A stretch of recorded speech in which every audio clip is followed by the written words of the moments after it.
Hello प्यारे बच्चों, कैसे हैं आप लोग? आयो बहुत अच्छे होंगे। और आप लोगों का रिवीजन क्लास है आज, और आज आप लोगों को बहुत सारे क्वेश्चन का प्रैक्टिस कराएंगे जो अलग अलग चैप्टर से बनाए गए हैं। और आपका आर्ट एंड कल्चर का ये बहुत ही बढ़िया क्लास है। यहाँ से आपको क्वेश्चन को सॉल्व करना है और चेक करना है कि आपके दिमाग में कितनी चीज़ें बची हैं, क्या भूल गया सारा या कुछ बचा भी है।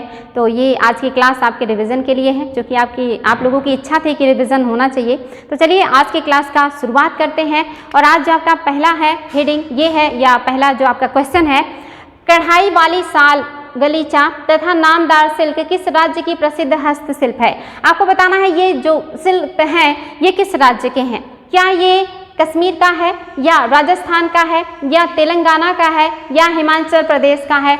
तो इसमें तो आपको बिल्कुल दिक्कत नहीं होना चाहिए कि ये साल गलीचे और ये सारी चीज़ें जो हैं ये किस राज्य की हैं। पहले ही हमने बहुत अच्छे से पढ़ा इसको। ये कश्मीर का है और ये ऑप्शन नंबर ए बिल्कुल करेक्ट है। नेक्स्ट है ढोकरा धातु शिल्प के लिए कौन सा राज्य प्रसिद्ध है? और यहाँ पे तो आपको सिर्फ राज्य बताना है। आप तो ये भी बता सकते हैं कि ढोकरा धातु किन धातुओं के मिश्रण से बनता है, इसको जीआई टैग मिला हुआ है, और बहुत सारी इसके बारे में विशेषताएं क्या होता है सब कुछ पता है आपको। क्या ये छत्तीसगढ़ का है, मध्य प्रदेश का है, हरियाणा का है, या झारखंड का है? तो आपको बताना है बच्चों ये किस राज्य का है। आईएएस का क्वेश्चन है ये, और वहाँ पे बहुत विस्तार पूर्वक हमने पढ़ा भी है। और आपको पता है ये छत्तीसगढ़ का है ढोकरा धातु शिल्प, और जिसमें तांबा, जस्ता, रांगा मिलाकर के मिश्र धातु से मूर्तियां, बर्तन और आभूषण बनाए जाते हैं, जिसको जीआई टैग मिला है।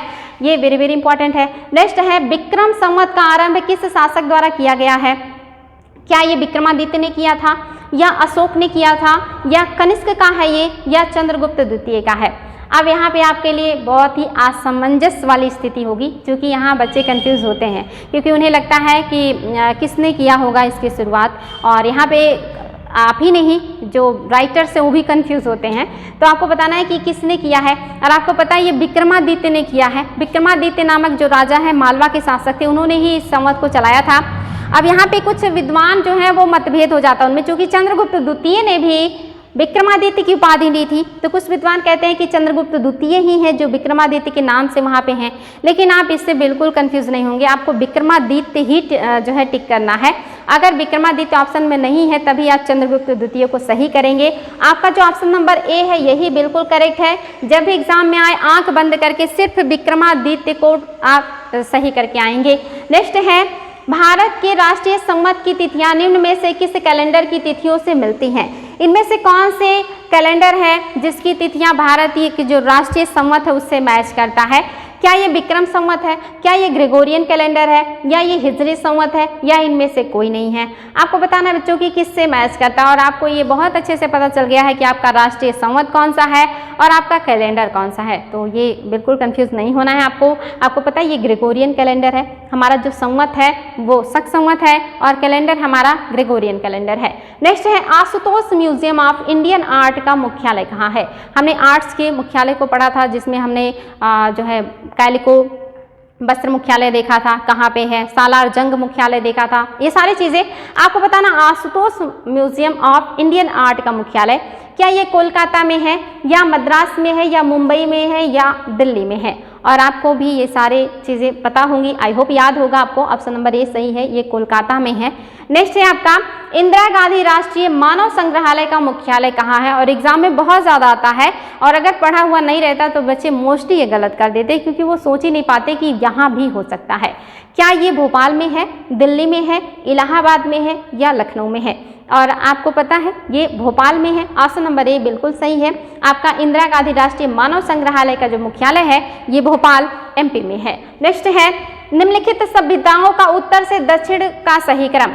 आपको बहुत सारी सभ्यताएं हमने पढ़ाई हैं, बताया है, आपने हिस्ट्री में भी चीज़ें सुनी होंगी कि सिंधु घाटी की सभ्यता, मिस्र की सभ्यता, मेसोपोटामिया की सभ्यता, चीन की सभ्यता, ये सभ्यताएं अफ्रीका एशिया की हैं। लेकिन यहाँ पे जो सभ्यताओं का नाम दिया है ये आपके उत्तरी अमेरिका और दक्षिणी अमेरिका की है। वहाँ से कोई डिटेल क्वेश्चन आज तक नहीं बने हैं। जो क्वेश्चन बना है वो आपके सामने है। एकमात्र ये क्वेश्चन आया है दक्षिणी अमेरिका के जो सभ्यताएं हैं उनसे, और आपको ये बस जैसे है वैसे ही रट लेना है। तो आपको बताना है उत्तर से दक्षिण इनका सीक्वेंस बताना है। उत्तरी अमेरिका की 2 सभ्यताएं हैं और 2 सभ्यताएं दक्षिणी अमेरिका का है, इनका उत्तर से दक्षिण आपको सीक्वेंस बताना है। क्या ये ए सही है जिसमें माया, एजिटेक, मोइस्का, इंका है? या बी सही है जिसमें माया, मुइस्का, इंका और एज़टेक है? क्या ये बी जो है आपका सी सही है जहाँ पे एज़टेक, मुइस्का, माया, इंका है? या आपका डी सही है एज़टेक, माया, मुइस्का और इंका है? तो ये आज के क्लास में अगर आपने पहली बार ये देखा है तो इसको बिल्कुल भी आपको भूलना नहीं है। जो आपका एज़टेक सभ्यता है ये जो आपका यूएसए है यहाँ का है, और जो माया सभ्यता है यूएसए के नीचे जो आपका मैक्सिको देश पड़ता है यहाँ का है। ये दोनों याद रखेंगे, हो सकता है कभी ये क्वेश्चन बन जाए कि एज़टेक किस देश का था, तो ये यूएस का है, और माया जो है ये आपके मैक्सिको का है। आपका जो मुइस्का है ये आप आएंगे दक्षिणी अमेरिका में तो वहाँ पे मोजाम्बिक और जो अन्य देश होते हैं, सॉरी बच्चों, कोलंबिया देश है यहाँ का है। और आपका जो लास्ट है इंका, ये पेरू के तट पर या पेरू देश का है। तो याद रखेंगे आपका ऑप्शन नंबर डी सही है। सबसे ऊपर एज़टेक है जो कि यूएस सबसे ऊपर है, उसके नीचे आपका मैक्सिको है, यहाँ का माया है, उसके नीचे आएंगे तो आपका मुइस्का है, और सबसे लास्ट में इंका है। एज़टेक, माया, मुइस्का, इंका, ये इसका सीक्वेंस है, इसको याद कर लीजिएगा। नेक्स्ट है किस वर्ष भारतेंदु नाटक अकादमी की स्थापना की गई थी? ये भी क्वेश्चन आ चुका है। क्या ये 1975 में हुआ था, या 1965 में हुआ था, या 1985 में हुआ था, या 1995 में हुआ था? तो आपको बताना है बच्चों कि किस वर्ष भारतेंदु नाटक अकादमी की स्थापना की गई थी, और आपको पता है ऑप्शन नंबर ए बिल्कुल करेक्ट है। नेक्स्ट है निम्न में से किसका शिखर द्रविड़ शैली में बना हुआ है? क्या ये भीतरगांव का मंदिर है, या ग्वालियर का तेली मंदिर है, या कंदरिया महादेव का मंदिर है, या डी इनमें से कोई नहीं है? तो आपको बताना है बच्चों, और बहुत आसानी से आप एलिमिनेट कर सकते हैं, क्योंकि आपको पता है भीतरगांव का मंदिर ये आप जानते उत्तर प्रदेश में है, कानपुर का है, जो कि हो ही नहीं सकता, नागर शैली का है। आपको पता है कि जो कंदरिया महादेव मंदिर है ये खजुराहो का है, और खजुराहो की जो शैलियाँ हैं नागर शैली में है। ये अपवाद है, ग्वालियर के किले में एक मंदिर है जिसको तेली का मंदिर कहते हैं, और एक और मंदिर है जिसको सास बहू का मंदिर कहते हैं। ये ऐसे दो अपवादिक मंदिर हैं जो उत्तर में होने के बावजूद ये द्रविड़ शैली में है। तो याद रखिएगा सास बहू ऑप्शन में आ जाए या तेली का मंदिर आ जाए, ये दोनों मंदिर आपके द्रविड़ शैली के हैं। आपका ऑप्शन नंबर जो बी है यही सही हो जाएगा। नेक्स्ट है निम्न में से कौन सा कथन सत्य है? क्या संस्कृति सदैव आगे बढ़ती है परंतु सभ्यता नहीं? क्या संस्कृति की माप का एक निश्चित मापदंड होता है जबकि सभ्यता का नहीं? क्या संस्कृति बिना प्रयत्न के हस्तांतरित होती है किंतु सभ्यता नहीं? क्या सभ्यता वह है जो हम बनाते हैं और जबकि संस्कृति वह है जो हम हैं? तो आपको बताना बच्चों कौन सा सही है। और ये संस्कृति सभ्यता का चैप्टर तो हमने बहुत अच्छे से पढ़ा है और उसको काफ़ी फील भी किया है, तो गलत नहीं होना चाहिए। आपको पता है संस्कृति सदैव आगे बढ़ती है परंतु सभ्यता नहीं, कोई ज़रूरी नहीं है। जब आप किसी चीज़ को आगे नहीं बढ़ाएंगे तो कैसे बढ़ेगा, तो आपका पहला गलत हो गया। संस्कृति की माप एक निश्चित मापदंड होता है। आप संस्कृति की कोई निश्चित माप नहीं होता। संस्कृति मीन्स होता है हमारे थिंकिंग, हमारे विचार, हमारे जो कल्चर होते हैं, ये आपकी संस्कृति होती है और इसका कोई माप नहीं होता, इसका कोई पैमाना नहीं होता। तो आपका दूसरा भी गलत हो गया। संस्कृति बिना प्रयत्न हस्तांतरित होता है। बिना प्रयत्न कुछ भी हस्तांतरित नहीं होता, चाहे वो अच्छी चीज़ें हो या बुरी चीज़ें, हस्तांतरित करने के लिए प्रयत्न करना पड़ता है, इसलिए आपका सी भी नहीं होगा। आपका सबसे सही आंसर है सभ्यता वह है जो हम बनाते हैं और संस्कृति है जो हम हैं। यानी कि जो भी चीज़ें हम निर्माण करते बनाते वो सारी सभ्यताएं हैं और जो हम हैं वो संस्कृति। ये सबसे सही है इन चारों आपके ऑप्शन में, और ऑप्शन नंबर डी आपका बिल्कुल करेक्ट है। नेक्स्ट है निम्न में से किस स्थान को सितार और सुरबहार संगीत के इमदाद खानी घराने के रूप में जाना जाता है, या जो है घराने के लिए जाना जाता है या माना जाता है? तो क्या ये आगरा घराना है, या लखनऊ घराना है, या इटावा घराना, या वाराणसी घराना है? ये भी क्वेश्चन आ चुका है बच्चों कि इमदाद खानी घराना ये किससे संबंधित है? इटावा घराने से संबंधित है। वेरी वेरी इंपॉर्टेंट है। नेक्स्ट है एलोरा के कैलाश मंदिर का निर्माण किसने करवाया था? एग्जाम में बहुत ही ज़्यादा आ चुका है ये क्वेश्चन, याद रखेंगे।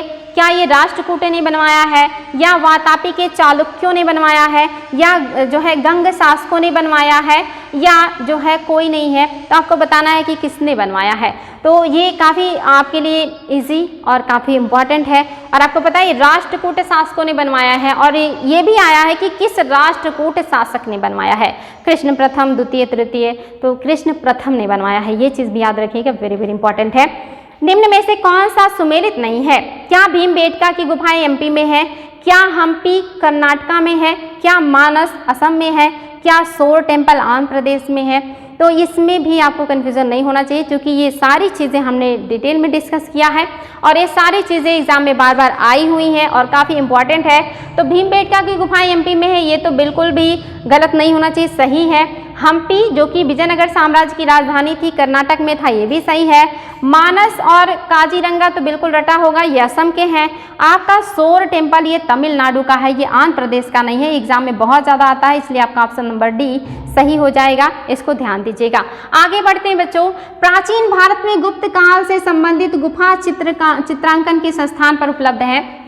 प्राचीन काल के जो गुप्त काल से संबंधित गुफाएं हैं, मतलब किस गुफा में चित्रकारी पाई गई है? क्या ये बाघ की गुफा में है, या लोमस ऋषि गुफा में है, या एलोरा गुफा में है, या नासिक की गुफा में है? तो हमने बहुत डिटेल में बात की थी कि कौन सा गुफा किस राजवंश से संबंधित है। और गुप्त काल की बात करेंगे तो अजंता तो सबसे पहले याद होना चाहिए आपको, जिसको कोई नहीं जानता। दूसरा आपकी बाघ की गुफाओं में आपके गुप्त काल के चित्र पाए जाते हैं। लोमस ऋषि आप जानते हैं मौर्य वंश से संबंधित है, जिसमें आपके अशोक आते हैं। एलोरा आप जानते हैं राष्ट्रकूटों से संबंधित हैं, और ये 3 धर्म से संबंधित है। ये सारी बातें हमने कर ली हैं। आगे हैं निम्न में से कहाँ लोकगीत की एक शैली रागनी प्रसिद्ध है? इनमें से कौन से राज्य में लोकगीत की एक शैली रागनी प्रसिद्ध है, आपको ये बताना है। क्या ये एमपी में है, या हरियाणा में है, या ये राजस्थान में है, या ये पश्चिम बंगाल में है? कौन से राज्य में रागनी शैली लोकगीत की शैली प्रसिद्ध है? तो आपको ये बताने में बिल्कुल भी कन्फ्यूजन नहीं होना चाहिए, ये हरियाणा का है, हमने पहले भी इसको डिस्कस किया है। क्या नेक्स्ट बताना है, पारंपरिक फुलकारी कढ़ाई शैली किस राज्य की सबसे ज़्यादा प्रसिद्ध कला है? और ये हस्तशिल्प है, और ये तो अभी हमने हाल ही में पढ़ा है फुलकारी। क्या ये पश्चिम बंगाल का है, या उड़ीसा का है, या पंजाब का है, या उत्तर प्रदेश का है? और ये बहुत ही खूबसूरत कढ़ाई होती है, जिसमें फूल पत्ती और पौधे बनाए जाते हैं, फुलकारी, और हाथ से बनाई जाने वाली डिज़ाइन है। ऑप्शन नंबर सी आपका बिल्कुल सही है। नेक्स्ट है आपका मेघालय का लोक नृत्य है। इनमें से कौन सा है जो मेघालय का लोक नृत्य है? क्या नाटी आपका मेघालय का लोक नृत्य है, या लोहो आपका मेघालय का नृत्य है, या बम्बू नृत्य मेघालय का है, या खाटुंग नृत्य मेघालय का है? तो ये आपको बताना है, और ये भी हमने पहले ही डिस्कस कर लिया है। और आपको पता हो बम्बू जो है ये असम का, बम्बू जो डांस है ये मिजोरम का है, और ये काफ़ी इंपॉर्टेंट है, बार बार आता है, लेकिन यहाँ पे आपको बताना है कि मेघालय का, तो मेघालय का ऑप्शन नंबर बी लोहो सही है। नेक्स्ट है कौन सा गुप्तकालीन मंदिर नहीं है? इनमें से कौन सा मंदिर है जो गुप्त काल का नहीं है? क्या तिगवा का विष्णु मंदिर गुप्त काल का नहीं है? क्या भूमरा का शिव मंदिर गुप्त काल का नहीं है? क्या भीतरगांव का मंदिर गुप्त काल का नहीं है? क्या देवगढ़ का दशावतार मंदिर गुप्त काल का नहीं है? या ऐसा कोई नहीं है जो गुप्त काल का ना हो, यानी कि सभी हैं? तो आपने आई होप आपको पता होगा, याद होगा, ये सारी चीज़ें हमने पढ़ा था, मैंने कहा था ध्यान दीजिएगा, एग्जाम में बहुत बार क्वेश्चन आ चुका है। इसमें ऑप्शन नंबर ई सही है कि इनमें से ऐसा कोई भी नहीं है जो कि गुप्त काल का ना हो, यानी कि सभी हैं। वेरी वेरी इंपॉर्टेंट है बच्चों। नेक्स्ट है धातु मूर्तियों के निर्माण में हड़प्पा सभ्यता में किन धातुओं का प्रयोग किया जाता था? यानी कि कौन से धातुओं का उपयोग करके वहाँ पे मूर्तियाँ बनाई जाती थी? तो क्या ये तांबा था, क्या ये कांसा था, या लोहा था, या दोनों थे? तो ये भी आपको बिल्कुल भी कन्फ्यूज़न नहीं होना चाहिए, हमने बहुत विस्तार पूर्वक सारी चीज़ें पढ़ ली हैं, और आप बहुत अच्छे से बता सकते हैं कि वहाँ तांबा, कांसा, टिन, ये सारी चीज़ें थी, लेकिन लोहे से वो लोग परिचित ही नहीं थे, तो इसका तो बनाएंगे नहीं। तो किसका बनाएंगे? तांबे का बनाएंगे, कांसे का बनाएंगे, टिन का बनाएंगे। ऑप्शन नंबर डी बिल्कुल सही है, ए और बी सही है। नेक्स्ट है निम्न में से किस शैली में चोकर, बुरादा, खड़िया, चूना, चावल, आटा, हल्दी आदि रंगों का प्रयोग होता है? क्या ये बाजार शैली है? क्या ये कंपनी शैली है? क्या ये लोक शैली है, या मुगल शैली है? हमने इसको भी अच्छे से पढ़ा है। आपकी कंपनी शैली किसे कहते हैं, मुगल शैली किसे कहते हैं, बाजार शैली का विकास किसने किया है? तो यहाँ पे फिलहाल बच्चों आप देख रहे हैं ये सब नॉर्मल सी चीज़ें हैं, चोकर, बुरादा, खड़िया, चूना, चावल, आटा, हल्दी, इन सब का उपयोग कौन करेगा? लोक शैली में होगा, यानी कि नॉर्मल से लोग, जो सिंपल से लोग होते हैं, गांव देहात के लोग होते हैं, जो लोक शैली की विशेषता है, ये याद रखेंगे। नेक्स्ट है अकबर ने किन 2 फारसी अध्यापकों की देखरेख में शिल्पशाला की स्थापना की थी? अकबर ने एक शिल्पशाला की स्थापना की थी, तो पूछ रहा है कि किन 2 फारसी अध्यापकों की देखरेख में किया था? तो पूछ रहा है क्या ये सैयद अली थे, क्या ये अबुल समद थे, क्या ये दोनों लोग थे या इनमें से कोई नहीं। तो आपको बताना है किन फारसी अध्यापकों के नेतृत्व में उन्होंने शिल्पशाला बनवाई थी। तो आपका ऑप्शन नंबर जो ए है सही हो जाएगा, सैयद अली, ये इसके आंसर हो जाएंगे। नेक्स्ट है, किसने कहा है कि जहांगीर के समय मुगल चित्रकला की वास्तविक आत्मा लुप्त हो गई। किस विद्वान का ये स्टेटमेंट है। क्या ये पारसी ब्राउन का कथन है, या ये बसावन का है, या ये इनायत खान ने कहा है, या मिस्किना ने कहा है। तो आपको पता है यहाँ पे जो ये सब है ये सारे आपके चित्रकार हैं। ये एक विद्वान है जिनका नाम है पारसी ब्राउन, और इन्होंने कहा कि मुगल काल में, जहांगीर के काल में जो मुगल चित्रकला की वास्तविक आत्मा ये विलुप्त हो गई, क्योंकि इनके समय में चित्रकला की विभिन्न शैलियों का विकास हो गया और उनका मिश्रण भी देखने को मिला। नेक्स्ट है, कौन सा सुमेलित नहीं है। क्या भीमबेटका की गुफाएं एमपी में है, क्या मिर्जापुर की गुफाएं राजस्थान में है, क्या पटने महाराष्ट्र में है, क्या मुच्छल ताला चिंतानुगामी पहाड़ियाँ आंध्र प्रदेश में है। कौन सा सुमेलित नहीं है बच्चों, तो बहुत आसानी से बता सकते हैं। एक तो भीमबेटका तो एकदम रटा है, ये मध्य प्रदेश एमपी का है, तो ये तो सुमेलित होगा, ये तो नहीं होगा। पटने महाराष्ट्र का है, ये भी हमने बहुत बार पढ़ लिया है कि शुतुरमुर्ग के छिलके के ऊपर चित्रकारी का साक्ष्य मिला है, तो ये भी सही है। मिर्जापुर आप जानते हैं ये उत्तर प्रदेश का डिस्ट्रिक्ट है मिर्जापुर, तो ये राजस्थान का हो ही नहीं सकता। ऑप्शन नंबर बी ही आपका सुमेलित नहीं है, बाकी सारे आपके सुमेलित हैं। नेक्स्ट है, आधुनिक समय में मणिपुर नृत्य के विकास में महत्वपूर्ण योगदान किसका है। और हमने पढ़ा था कि कितने आपके शास्त्रीय नृत्य हैं, किस राज्य में इनका जो है अस्तित्व पाया जाता है, और मणिपुर के विकास में किस महान व्यक्ति ने मदद किया है। क्या ये शंकरदेव हैं, क्या ये रविन्द्रनाथ टैगोर हैं, या कृष्णाअट्टम है, या अवनींद्रनाथ है। तो आपको पता अवनींद्रनाथ आधुनिक भारत से संबंधित हैं, और आपके शंकरदेव ये सत्रिया से संबंधित हैं। आपका ऑप्शन नंबर बी सही हो जाएगा, रविन्द्रनाथ टैगोर। कौन सा नृत्य विवाहित महिला की मृत्यु हो जाने पर पति की पीड़ा को चित्रित करने हेतु जो है किया जाता है। और ये जो नृत्य है ये आपको बताना है कौन सा नृत्य है जो किसी महिला की मृत्यु पर या पत्नी की मृत्यु पर पति के शोक को व्यक्त करने के लिए किया जाता है। क्या ये चेराव नृत्य है। चेराव नृत्य को ही बाम्बू नृत्य कहा जाता है। दूसरा है, क्या ये चुंगले जान है, या चैलम है, या परलम है। आपको बताना है बच्चों कौन सा है, और ये आपने बहुत आसानी से कर लिया होगा, हमने पहले भी डिस्कस किया है। ऑप्शन नंबर बी आपका सही हो जाएगा। आई होप आपको ये क्वेश्चन सीरीज अच्छा लगेगा और सॉल्व करके मजा आएगा। इसके बाद आपको एक और क्लास मिलेगा और फिर आपका ये रिवीजन क्लास समाप्त हो जाएगा। तो खूब अच्छे से देखिए और क्वेश्चन को सॉल्व कीजिए और स्कोर बताइए कि कितना सही गया, और बार बार रिवीजन कीजिए, क्लास का पढ़ाई कीजिए खूब अच्छे से। Thank you.